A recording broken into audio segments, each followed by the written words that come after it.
Hello అండి, నమస్తే. Water బాటిల్తో కూడా మనము బ్యాంగిల్స్ని ప్రిపేర్ చేసుకోవచ్చు. దీనికోసం ముందుగా ఖాళీ కూల్ డ్రింక్ బాటిల్ కానీ వాటర్ బాటిల్ని తీసుకొని పైన ఉండే పేపర్ని కట్ చేసేయండి. ఎలాంటి ప్లాస్టర్ అయినా పర్వాలేదండి. ఇలా కొద్దిగా పెద్ద సైజులో ఉండే ప్లాస్టర్ని తీసుకున్నాను. వాటర్ బాటిల్కి 2 రౌండ్లు అనేది ఈ ప్లాస్టర్ని వేసేయండి. మీరు కలర్ ప్లాస్టర్ కానీ వైట్ ప్లాస్టర్ ఏదైనా తీసుకోవచ్చు. వాటర్ బాటిల్కి ఒకదాని పక్కన ప్లాస్టర్ని ఇలా 2 వైపులా వేసిన తర్వాత మనము ఎక్కడి వరకు అయితే ప్లాస్టర్ని వేసామో ఇలా 2 సైడ్స్ కూడా మనము సీజర్తో కానీ నైఫ్తో కానీ కట్ చేసుకోండి. ఇలా కట్ చేసుకున్నాక మనకి ప్లాస్టర్ వేసిన మందం మాత్రమే వాటర్ బాటిల్ అనేది మిగిలిపోతుందండి. ఇప్పుడు మనము వాటర్ బాటిల్కి వేసిన ప్లాస్టర్ ఉంది కదండి, దాన్ని పూర్తిగా తీసేయండి. ఐరన్ బాక్స్ని మరీ ఎక్కువగా హీట్ చేయకుండా కొద్దిగా మాత్రమే హీట్ చేసిన తర్వాత ఇలా వీడియోలో చూపించిన మాదిరిగా 2 సైడ్లు కూడా మనము ఈ వాటర్ బాటిల్ని గట్టిగా ప్రెస్ చేస్తూ స్మూత్గా చేసుకోవాలి. ఇలా చేసిన తర్వాత మీకు నచ్చిన కలర్స్ని 2 కానీ 3 కానీ ఎక్కడి వరకు వేసుకోవాలనుకుంటున్నారో అక్కడి వరకు ఇలా హాఫ్గా కూడా వేసుకోవచ్చు. నేనైతే ఇక్కడ గ్రీన్ అండ్ ఎల్లో కలర్ని వేసుకున్నాక మధ్యలో కొద్దిగా గ్యాప్ ఇచ్చి దాంట్లో రెడ్ని ఫిలప్ చేస్తున్నానండి.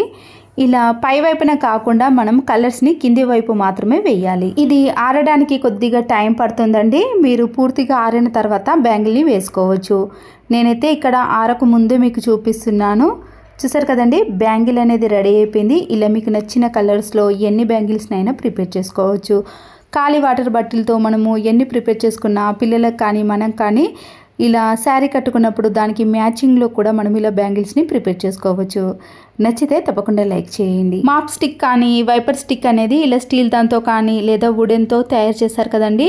ఒక్కొక్కసారి ఆ స్టిక్ అనేది ఇలా ఇరిగిపోయినప్పుడు నేనైతే ఇంతకుముందు చూపించారు కదండి, పైన విరిగిపోయినప్పుడు దానికి వాటర్ బాటిల్ని పెట్టేశాను. మళ్ళీ ఇలా కింది వైపున కూడా విరిగిపోయింది. వాటర్ బాటిల్ని పై వైపున తిప్పేది ఉంటుంది కదండి, దాన్ని మాత్రమే కట్ చేసుకోవాలి. మాప్ స్టిక్ లోపట ఈ స్టీల్ది అలాగే ఉండిపోయిందండి.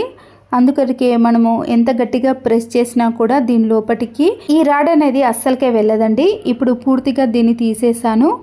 ఈ రాడ్ని ఇలా పెట్టి చూస్తున్నాను లోపలికి వెళ్తుందో ఏమో అని.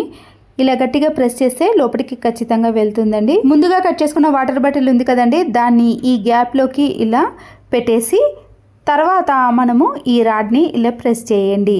ఇప్పుడు క్యాండిల్ సహాయంతో లేదా గ్యాస్ స్టవ్ పైన చుట్టూ కూడా మనము వేడి చూపించామనుకోండి, ఆ ప్లాస్టిక్ అనేది గట్టిగా తయారవుతుంది. అప్పుడు స్టిక్ అనేది బయటికి రాకుండా రాడ్ అనేది దాంట్లోనే ఉండిపోతుంది. మనము మళ్ళీ దీన్ని 100 రూపీస్ కానీ 150 పట్టి మళ్ళీ కొనాల్సిన పని లేదండి. మళ్ళీ కొన్ని రోజుల పాటు దీన్ని యూజ్ చేసుకోవచ్చు. ఇలా 2 వైపులా కూడా వేడి చూపించామనుకోండి, గట్టిగా స్టిక్ అవుతుంది. మీరు కావాలంటే వాటర్ బాటిల్ని మరికొద్దిగా కట్ చేసుకొని పైన కూడా కవర్ చేయడానికి ఈ ప్లాస్టిక్ని వేడి చేశారనుకోండి, ఇంకా అలాగే ఉండిపోతుంది. నేనైతే ఇక్కడ మీకు చూపిస్తున్నాను. నేనైతే వేయటం లేదు. ఇక్కడ చూస్తే గట్టిగానే ఉందండి, అందుకొరకే నేను వేయటం లేదు. ఒకవేళ మీకు లూజ్గా అనిపిస్తే అక్కడ మరికొద్దిగా కట్ చేసి వేసుకోండి. ఇలా వేడి చేసిన తర్వాత చూడండి, మనకి అస్సలకే ఈ రాడ్ అనేది బయటకి రాదు, గట్టిగా అలాగే ఉంటుంది.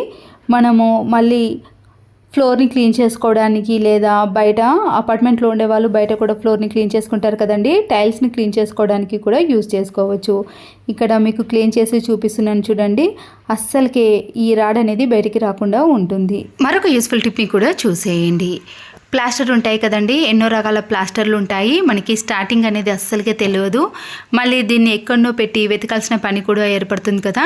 ఇలా వీడియోలో చూపించిన మాదిరిగా ప్లాస్టర్ని కొద్దిగా తీసి ఇలా గ్యాప్ ఇచ్చి మళ్ళీ దీనికి అతికి పెట్టేసామనుకోండి, మనకి మధ్యలో ఇలా స్పేస్ అనేది వస్తుంది. ఇప్పుడు దీన్ని ఏదైనా మేకు కానీ లేదంటే హూకుకు వేసినా కూడా మనకి వెతకాల్సిన పని ఉండదండి. ఇలా ఎన్ని ప్లాస్టర్లైనా ఇలాంటి మేకుకు వేసుకోవచ్చు. చూసారు కదండి, మనకి స్టార్టింగ్ పాయింట్ అనేది వెతకాల్సిన పని ఉండదు. మళ్ళీ ప్లాస్టర్ని కూడా ఈజీగా తీసుకొని వాడుకోవచ్చు. ఒక టిష్యూ పేపర్ని తీసుకున్నానండి, దాంట్లో హాఫ్ మాత్రమే కట్ చేసి మన ఇంట్లో వాడే టీ పౌడర్ ఉంటుంది కదండి, మీరు ఏదైనా తీసుకోవచ్చు.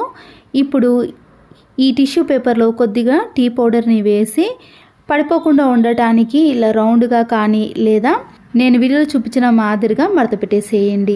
సింక్ కానీ వాష్ బేసిన్ అనేది ఇలా నల్లగా మారిపోయినప్పుడు టిష్యూ పేపర్ పైన కొద్దిగా వాటర్ని వేసి ఈ వాష్ బేసిన్ మొత్తాన్ని కూడా క్లీన్ చేసుకోండి. ఇలా మనము టీ పౌడర్తో వాష్ బేసిన్ని కానీ సింక్ని క్లీన్ చేసుకున్నాం అనుకోండి, మంచి షైనింగ్లోకి రావటమే కాకుండా తెల్లగా మెరిసిపోతుందండి. దీనికోసం లిక్విడ్లు ఏది యూజ్ చేయాల్సిన పని లేదు. మీరు కావాలంటే కొత్త టీ పౌడర్ని కాకుండా వాడేసిన టీ పౌడర్ ఉంటుంది కదండి, దాంతో అయినా క్లీన్ చేసుకోవచ్చు. ఇప్పుడు చూడండి, మనం క్లీన్ చేయకముందు ఎలా ఉందో, క్లీన్ చేసిన తర్వాత ఎంత నీట్గా కొత్త దానిలా మెరిసిపోతలేదా? మీరు కూడా ఒక్కసారి ట్రై చేయండి. చిన్నవి కానీ పెద్ద సైజులో ఉండే కూల్ డ్రింక్ బాటిల్స్ ఉంటాయి కదండి, వాటిని తీసుకున్నాను. అలాగే పాడైపోయిన ఒక టూత్ బ్రష్ని కూడా తీసుకోండి. పైన బ్రష్ని మాత్రమే కట్ చేసుకోండి, మిగతాది మనకి అవసరం లేదు. ఇప్పుడు ఈ బ్రష్ని క్యాండిల్ సహాయంతో కానీ లేదా గ్యాస్ స్టవ్ పైన కొద్దిగా వేడి చూపించి ఇలా వాటర్ బాటిల్ పైన ఉండే క్యాప్కి అతికించేసేయాలి. వాటర్ బాటిల్కి పెట్టేసిన తర్వాత ఈ బ్రష్తో మనము ఇంట్లో ఎన్నో రకాలుగా యూజ్ చేసుకోవచ్చండి. ఇలా స్విచ్ బోర్డ్ పైన డస్ట్ అనేది పడుతుంది కదా, దాన్ని తీసేయడానికి ఇలాంటి వాటికి క్లాత్లు యూజ్ చేయాల్సిన పని లేదండి. విండో పైన డస్ట్ని చూసారు కదండి ఎంత ఎక్కువగా ఉందో, దానికోసం మనము ఇలాంటి బ్రష్తో క్లీన్ చేసామనుకోండి డస్ట్ అనేది పూర్తిగా వచ్చేస్తుంది. మనము పట్టుకోవడానికి కూడా చాలా వీలుగా ఉంటుందండి. ఇలాంటి చిన్న చిన్న స్పేస్లో మనము ఈ వాటర్ బాటిల్ సహాయంతో క్లీన్ చేసుకోవచ్చు. చూడండి, విండో అనేది ఎంత నీట్గా క్లీన్గా కనబడుతుందో, డస్ట్ అనేది ఇలా బ్రష్కి వచ్చేస్తుంది. తర్వాత మీరు జాలీ డోర్స్ ఉంటాయి కదండి, అలాంటి వాటిని కూడా మనము ఈ బాటిల్ సహాయంతో దాంట్లో ఉండే డస్ట్ అంతా కూడా తీసేయచ్చు. వుడ్ డోర్స్ కానీ బెడ్స్ ఉంటాయి కదండి, స్పేస్లో సన్న డస్ట్ అలాగే ఉండిపోతుంది కదా, మనము ఇలాంటి బ్రష్తో క్లీన్ చేసుకోవచ్చు. చూడండి, బీరువాలో మనము చీపురు కట్టను పెట్టలేం కదా, అలాంటి స్పేస్లో కూడా మనము ఇలాంటి బ్రష్తో క్లీన్ చేసుకోవచ్చు. అంతేకాకుండా నేను ఇప్పుడు క్యాప్ని తీసేసి దీంట్లో కొద్దిగా వాటర్ని కోల్గేట్ పేస్ట్ని రెండింటిని వేసి బాగా మిక్స్ చేయండి. అయితే మనము దీన్ని వేడి చేస్తున్నప్పుడు కింద హోల్ కాకుండా చూసుకోవాలండి. చిన్న గ్యాప్ అయితే పర్వాలేదు, కానీ నేనైతే పెద్దగా గ్యాప్ వచ్చిందండి, అందుకొరకే వాటర్ అనేది ఎక్కువగా లీక్ అవుతున్నాయి. మీరు ఇలాంటిది కాకుండా చిన్నగా గ్యాప్ వచ్చే విధంగానే అతికించుకోవాలి. రోజు వేసుకునే షూస్ని కానీ పిల్లలు వేసుకునే షూస్ ఉంటాయి కదండి, వాటన్నిటిని కూడా మనము ఇలా బ్రష్ సహాయంతో క్లీన్ చేసుకోవచ్చు. ఇక్కడ వాటర్ అనేది ఎక్కువగా లీక్ అవుతున్నాయి కాబట్టి నేను క్యాప్లో కొద్దిగా వాటర్ని వేసుకొని ఇలా బ్రష్ సహాయంతో క్లీన్ చేసుకుంటున్నాను. ఇంట్లో ఎన్ని షూస్లు ఉన్నా సరేనండి, తక్కువ టైంలో ఈజీగా క్లీన్ చేసుకోవచ్చు. ఎక్కువగా కూడా వాటర్ అనేవి పడవు కాబట్టి త్వరగా ఆరిపోతాయండి. ఇలా ఎక్కడికైనా బయటికి వెళ్ళాలి టైంలో అర్జెంటుగా మనము ఈ బ్రష్ సహాయంతో క్లీన్ చేసుకున్నారనుకోండి, షూస్ అనేవి త్వరగా ఆరిపోతాయి, నీట్గా కనబడతాయి.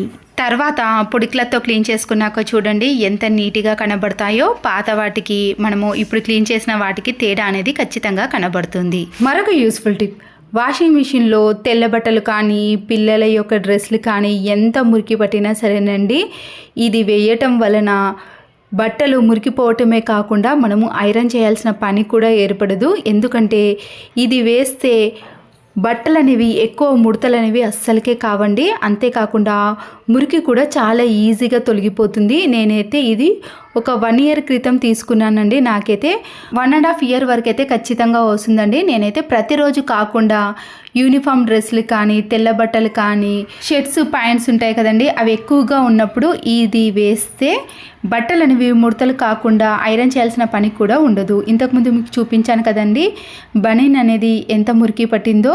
అంతేకాకుండా పిల్లల డ్రెస్సులు కూడా ఇలా మురికి పట్టినప్పుడు వాషింగ్ మిషన్లో వేసి లిక్విడ్ కంఫర్ట్ అవన్నీ వేసిన తర్వాత 1 teaspoon వరకు వాషింగ్ సోడా వేయండి. బట్టలు పూర్తిగా కంప్లీట్ అయిన తర్వాత చూపిస్తాను చూడండి. మనం వేసినవన్నీ కూడా తెల్లగా నీట్గా వస్తాయి. చాలా మట్టుకు వాషింగ్ మిషన్లో బట్టలు అనేవి ఇలా ముడతలుగా ఇరుక్కుపోతాయి కదండి, అలాంటివి అస్సలకే కాదండి, మనం తీసేటప్పుడు కూడా చాలా ఈజీగా వచ్చేసాయి. ఎక్కువ ముడతలు అనేవి ఉండవు. వీటిని ఐరన్ చేయాల్సిన పని కూడా ఉండదండి. మనకి పని కూడా చాలా వరకు తగ్గిపోతుంది. ఈ సోడా వేసినప్పుడే నేను ఐరన్ బట్టలు కూడా వేసానండి. ముడతలు అనేవి ఎక్కువగా అస్సలకే ఉండవు. ఈ వాషింగ్ సోడా మీరు 2 years వరకు కూడా యూజ్ చేసుకోవచ్చు. చాలా తక్కువ ప్రైస్ అండి. నేను ఈ ప్రొడక్ట్స్ దాంట్లో కూడా మీరు పెడతాను, మీరు కావాలంటే తీసుకోవచ్చు. చాలా తక్కువ ఖరీదండి. ఇక్కడ చూసారు కదండి, జీన్ ప్యాంట్స్ కానీ షర్ట్స్ అనేవి ముడతలు అనేవి అస్సలకే అనిపించవు. పిల్లల బట్టలలో ఉండే మురికి కూడా చాలా త్వరగా పోతుంది. ఇక్కడ చూపిస్తున్నాను చూడండి, వాషింగ్ సోడా అనేది నేను తీసుకొని 2 ఇయర్స్ వరకు వాడుతున్నానండి. అంటే ప్రతిసారి వెయ్యను, ఎక్కువగా బట్టలు ఉన్నప్పుడు తెల్ల బట్టలకు కానీ ఇలా ఐరన్ బట్టలకు మాత్రమే యూస్ చేస్తాను. కావాలంటే మీరు దీన్ని ప్రతిరోజు కూడా ఒక స్పూన్ వరకు వేసినా కూడా బట్టలలో మురికి అనేది త్వరగా పోతుంది. దీని కాస్ట్ 399 ఉంది, కానీ ఆఫర్లో నాకైతే 250 వరకే వచ్చిందండి. చాలా తక్కువ ప్రైస్ కూడా పడుతుంది. ఈ వీడియో నచ్చితే తప్పకుండా ఒక లైక్ చేసి మీ ఫ్రెండ్స్కి కానీ రిలేటివ్స్కి షేర్ చేయండి. మరో యూస్ఫుల్ వీడియోతో మళ్ళీ కలుద్దాం. Thanks for watching.